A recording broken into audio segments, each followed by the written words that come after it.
Salut à tous, j'espère que vous allez bien. Aujourd'hui, je vais vous parler de comment je détoxifie mon corps de l'extérieur. Plus précisément, au niveau du visage. L'ingrédient phare pour moi, qui va vraiment détoxifier ma peau au niveau du visage, c'est le charbon végétal activé.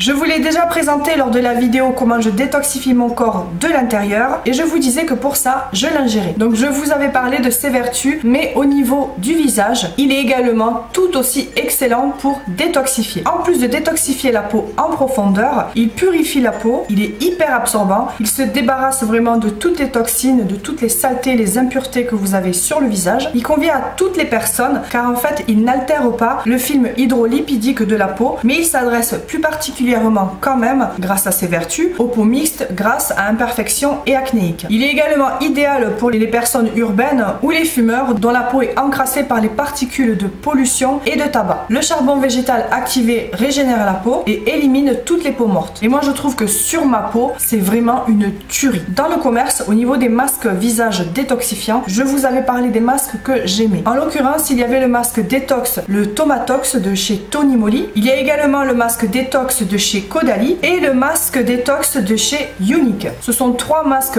commerciaux que j'aime beaucoup. Ils sont très pratiques d'utilisation pour moi parce qu'il suffit juste après d'avoir nettoyé sa peau de l'appliquer sur le visage, de laisser poser et on le rince. Mais même si j'aime bien avoir ces masques sous la main, question de pratique, mais aussi parce qu'ils marchent aussi sur ma peau, j'ai vraiment une préférence pour faire mes masques moi-même, des masques maison. Je les trouve carrément plus efficaces. Depuis plusieurs années maintenant que je fais ça, en termes de comparaison, je trouve qu'ils sont beaucoup plus efficaces sur le long terme. Les résultats vont se voir et ils ont une meilleure durée dans le temps. Si je préfère faire mes masques moi-même, c'est tout simplement dû aux problèmes de peau que j'ai rencontrés. Je vous le répète, mais après ma deuxième grossesse, j'ai vraiment eu d'énormes problèmes de peau, des tartres, de l'eczéma sur le visage. Ça a été vraiment très compliqué pour moi de revenir à une peau normale, quoi. De plus, ce qui était malheureusement contre moi, c'est que j'allaitais mon bébé. Donc comme vous le savez, si vous me suivez, j'ai 3 filles, que j'ai toutes les 3 allaiter. L'allaitement c'est merveilleux, je le conseille vraiment à toutes les mamans, seulement ce n'est pas que ça. Bon, ça c'est une petite parenthèse, mais on entend souvent dire que les mamans elles allaitent parce que voilà, c'est plus facile, il n'y a pas de dépenses pour le lait, plein de bêtises dans ce genre. Le lait maternel ça reste la meilleure nourriture pour nos enfants, mais pour une maman qui allaite, il y a quand même des contraintes, plusieurs sortes d'abstinence et c'est pas toujours évident. Et pour mon cas, c'est ce que j'ai remarqué, au bout du 3e enfant, ça devient vraiment compliqué. Mais pour ma part, c'est pas pour autant que j'ai abandonné. J'ai vraiment arrêté d'allaiter ma dernière, elle avait 13 mois. Tout ça pour dire que lorsque j'ai vraiment eu ces gros problèmes de peau, je me suis rendue chez une dermatologue. Il y avait un traitement qui pouvait vraiment soigner tous ces problèmes là sur mon visage. Seulement, comme j'allaitais, je pouvais pas le prendre parce que ça passait dans le lait. Du coup, j'ai eu un traitement beaucoup plus léger, mais qui était carrément plus long en termes de guérison. Pour moi, dans tous les cas, il était hors de question que j'arrête d'allaiter. Donc du coup, j'ai gardé cette peau dégueulasse pendant un bon moment. Et comme je faisais carrément trop de réactions par rapport aux produits que j'achetais, déjà parce que j'y connaissais rien du tout, mais en fait, et surtout, j'ai réalisé que je connaissais pas du tout ma propre peau. C'est pour ça que petit à petit, j'ai décidé de m'orienter vers des produits plus bio. Mais même les produits bio, vous avez certains labels qui acceptent, qui tolèrent certains ingrédients qui sont pas bons du tout pour la peau, qui sont par exemple des ingrédients issus du pétrole. Et finalement, je me suis tournée vers des produits vraiment naturels. Je me suis dit qu'après tout, au lieu d'avoir toutes ces réactions que j'ai eues sur la peau, tous ces problèmes, pourquoi pour certains produits ne pas les faire moi-même? Comme ça, je sais ce que j'ai dedans, j'en ai le contrôle. Et quand j'ai comparé les prix, ça revenait moins cher d'acheter ses propres composants pour en faire ses propres produits. C'est pour ça que pour certains cosmétiques, j'aime beaucoup me les faire moi-même parce que déjà, ça marche. En plus, c'est moins cher et en plus, je sais ce qu'il y a dedans. Et surtout, je sais ce qu'il n'y a pas dedans. Alors, comme je vous le disais, pour détoxifier mon visage, l'ingrédient phare pour moi est le charbon végétal activé, qui, comme je vous l'ai dit, est sous forme de poudre extrêmement fine et noire. Je vais vous montrer vite fait, hein. Voilà, je sais pas si vous voyez. Je vais prendre le dos d'un crayon. C'est vraiment de la poudre. Et c'est bien colorant. Et je sais pas si vous voyez des traces que ça m'a fait autour là. On voit clairement que c'est un produit qui est volatile. Donc faire attention lorsque vous l'utilisez de ne pas en mettre partout. Mais pour pouvoir l'appliquer sur le visage, il va falloir le mélanger avec des ingrédients qui vont, en se mélangeant, vous faire obtenir une texture plus crémeuse, plus gélifiée, plus aqueuse. Pour ce faire, plusieurs types d'ingrédients interviennent. Le miel, bio de préférence, ou du gel d'aloe vera. Tous deux ont des vertus identiques comme d'hydratant, d'adoucissant, mais aussi cicatrisant. Ils sont également tous deux anti-âge, anti-rides, mais ils ont également des vertus différentes. Par exemple, l'aloe vera va également avoir un effet régulateur de sébum. Elle a un pouvoir rafraîchissant instantané et elle prévient l'apparition de boutons. À ceci, vous pouvez également y ajouter une huile végétale de votre choix, comme de l'huile d'avocat. Je vais vous lire ce qui a marqué dessus. C'est une excellente huile régénérante et nourrissante. Elle adoucit, restructure et protège l'épiderme. L'huile de nigel dont je vous ai déjà parlé, ou encore de l'huile de ricin. Mais comme je vous l'ai dit, vous avez énormément d'huile. À vous de faire vos propres recherches pour savoir quelles sont les huiles qui vous sont le plus appropriées. À ceci, vous pouvez également y ajouter des huiles essentielles, comme l'huile essentielle d'arbre à thé par exemple, qui est antivirale, antiseptique. C'est un incontournable des peaux à problème. Elle combat les impuretés et l'acné. Elle est purifiante, assainissante, décongestionnante, tonifiante. Elle est vraiment très bien pour les peaux mixtes, grasses et à imperfection. Ou comme par exemple l'huile essentielle de citron, qui va vraiment agir sur l'éclat du teint. Il est également purifiant et antiseptique et c'est un très bon allié également pour les peaux grasses à imperfection. Et tout comme les huiles végétales, vous avez beaucoup d'huiles essentielles. Et c'est pareil, c'est pour ça que je dis que c'est vraiment très important de se renseigner, de faire ses propres recherches pour savoir quels sont vraiment les produits qui sont faits pour vous, qui sont adaptés à vous, qui ne vous feront faire aucune réaction, mais bien au contraire qui vont vous aider. Et à ceci, vous pouvez également rajouter des actifs cosmétiques, comme par exemple de l'algo-zinc. Alors je vous lis ce qui a marqué dessus. Cet actif naturel allie les vertus du zinc et des algues pour réguler le sébum et lutter contre les imperfections. De l'acide salicylique végétal. Cet actif est l'allié des peaux grasses, acnéiques ou ternes et lutte contre les points noirs. Ou encore des AHA, donc des acides de fruits. 100% d'origine végétale, actif éclat du teint, lissant et régénérant. Donc les acides de fruits et l'acide salicylique végétal, je vous en avais déjà parlé. Donc voilà ces composants qui peuvent agrémenter vos masques maison. Pour faire un masque maison et lier tous les ingrédients entre eux, vous avez également besoin d'eau minérale. Je vous conseille à remplacer l'eau minérale par une eau florale de votre choix qui vous correspond, car elle va en plus contribuer à soigner les problèmes de peau dont vous souffrez. Je vous donne un exemple de recette de base pour faire votre masque détox maison. Vous avez besoin d'une petite cuillère à café de charbon végétal activé. Je dis bien une petite cuillère parce qu'il faut vraiment pas en mettre beaucoup. Il faut savoir que le charbon, lorsqu'il est posé en masque et dilué à d'autres composants, il est assez tenace sur la peau. Moi, par ma petite expérience, j'ai constaté quand même que ça dépendait avec quoi il était mélangé. Mais quand même, il reste souvent pas facile à enlever parce qu'il s'incruste en fait dans les pores de votre peau. Moi, ce que je fais après avoir fait un masque maison au charbon végétal activé, je prends un gant vraiment très doux. En l'occurrence, je prends un gant en microfibre. En gros, c'est le style, si vous connaissez, de la Make-up Razor, un truc comme ça, je crois. Mais c'est la marque de ce genre de gant visage qui est le plus connu. À la base, c'est un gant microfibre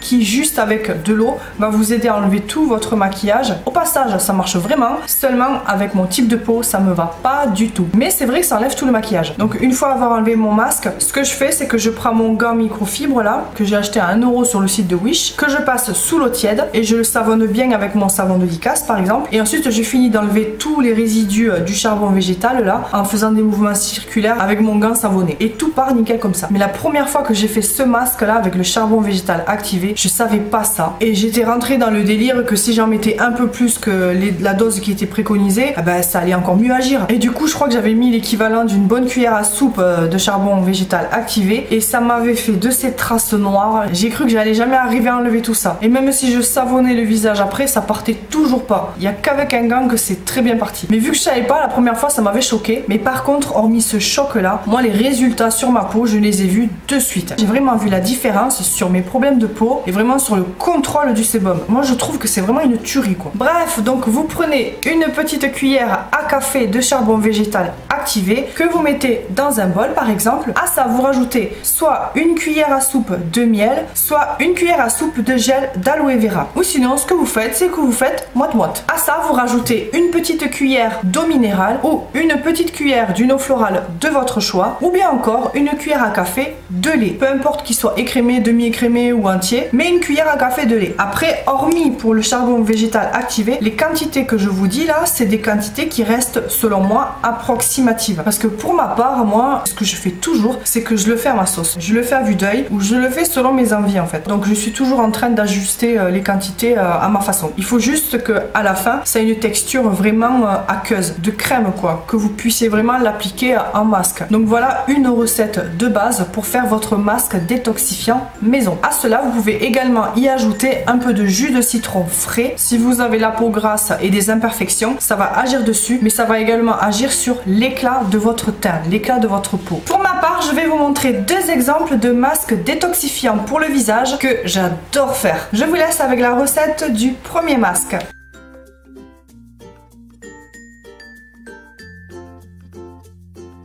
Alors pour le masque détoxifiant au charbon et au bicarbonate, j'ai besoin de 2 bicarbonates de sodium, du charbon végétal activé, une eau florale. En l'occurrence pour cette fois j'ai choisi celle de yuzu, mais sinon j'utilise également celle de romarin verbenone ou celle encore de laurier noble ou de menthe poivrée. Moi j'y rajoute 2 gouttes d'AHA, donc des acides de fruits, 2 gouttes d'acide salicylique végétal, de l'huile essentielle d'arbre à thé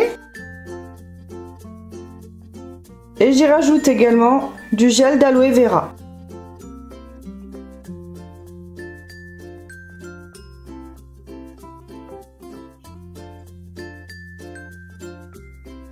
Pour les quantités, je mets une cuillère à café de bicarbonate de soude. J'y mets également une petite cuillère à café de charbon végétal activé.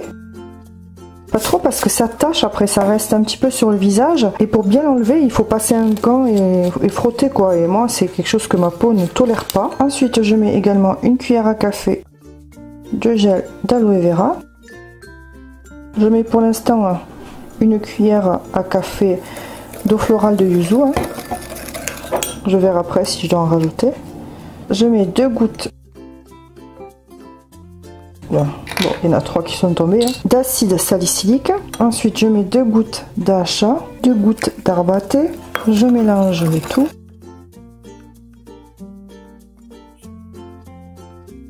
Voilà, donc le masque est prêt. Vous voyez, c'est une texture pas tout à fait liquide, légèrement pâteuse. Et donc c'est ça que je vais appliquer donc, sur mon visage en évitant le contour des yeux.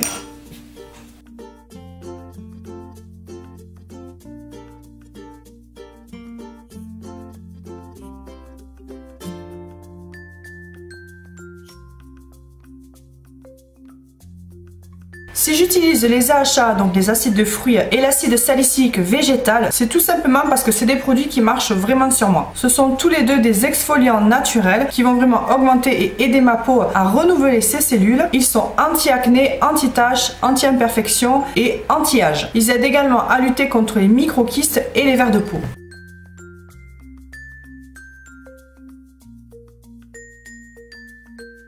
L'huile essentielle d'arbre à thé va vraiment purifier, assainir la peau et il va également aider pour tous les problèmes de peau. L'huile essentielle de citron, je l'utilise clairement pour l'éclat du teint. Et vraiment très souvent, j'adore y rajouter une demi-cuillère à café d'huile végétale de ricin ou d'avocat. Le bicarbonate de soude, c'est un exfoliant naturel. Il élimine les cellules mortes de la peau. C'est un excellent astringent qui contribue à la luminosité de votre peau et aide à lutter contre l'acné. Pour un masque à base de bicarbonate de soude, c'est conseillé quand vous enlevez le masque de masser en faisant des mouvements circulaires tout en enlevant votre masque sous l'eau là, parce que les grains du bicarbonate de soude vont également servir d'exfoliant. Moi, de par ma peau très sensible, je ne le fais pas, tout simplement parce que sur ce coup là, je ne veux prendre aucun risque.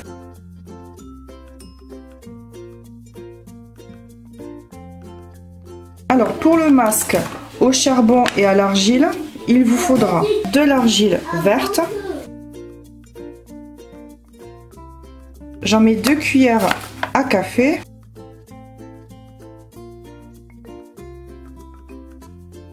De charbon végétal activé.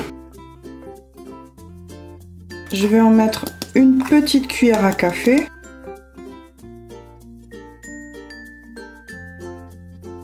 gel d'aloe vera. J'en mets une cuillère à café également.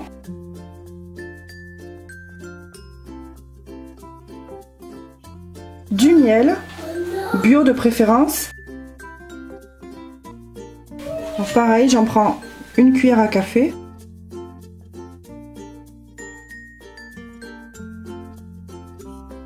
Alors c'est optionnel, mais moi je rajoute 2 gouttes d'acide de fruits.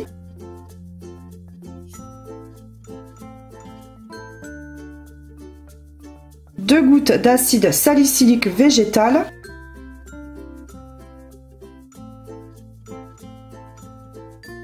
Deux gouttes d'huile essentielle d'arbre à thé.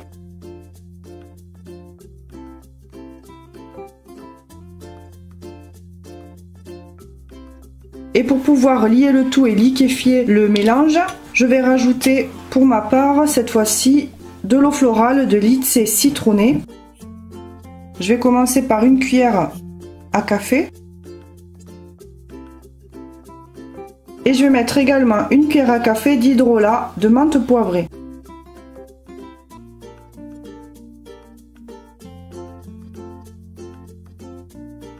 Donc je mélange délicatement le tout. Attention parce que le charbon actif c'est très volatile. Donc voilà à peu près ce que ça donne. Pour ma part, la consistance me plaît, donc j'ai pas besoin de rajouter davantage d'eau florale. Il faut que ce soit ni trop pâteux, ni trop liquide. Et là, pour moi, ça me va.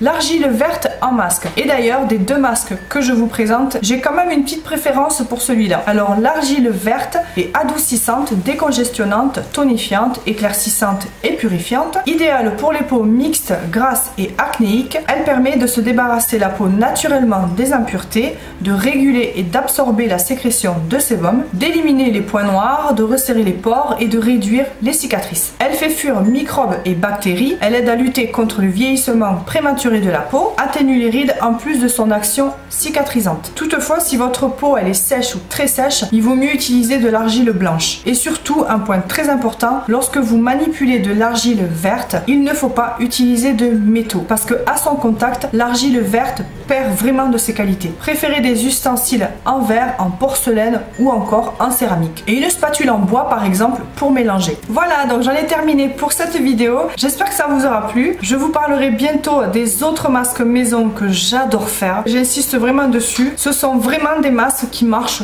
pour moi, qui marchent plus encore que les masques que je trouve dans le commerce. Mais c'est pas parce que ça marche sur moi que ça marchera systématiquement sur vous. Mais si vous avez les mêmes problèmes de peau que moi ou les mêmes préoccupations de peau que moi, je ne peux que vous conseiller d'essayer de faire ce genre de masque maison qui en tout cas marche vraiment sur moi. Sur ce, en attendant ma prochaine vidéo, prenez bien soin de vous, faites vraiment bien attention à votre peau et je vous dis à bientôt.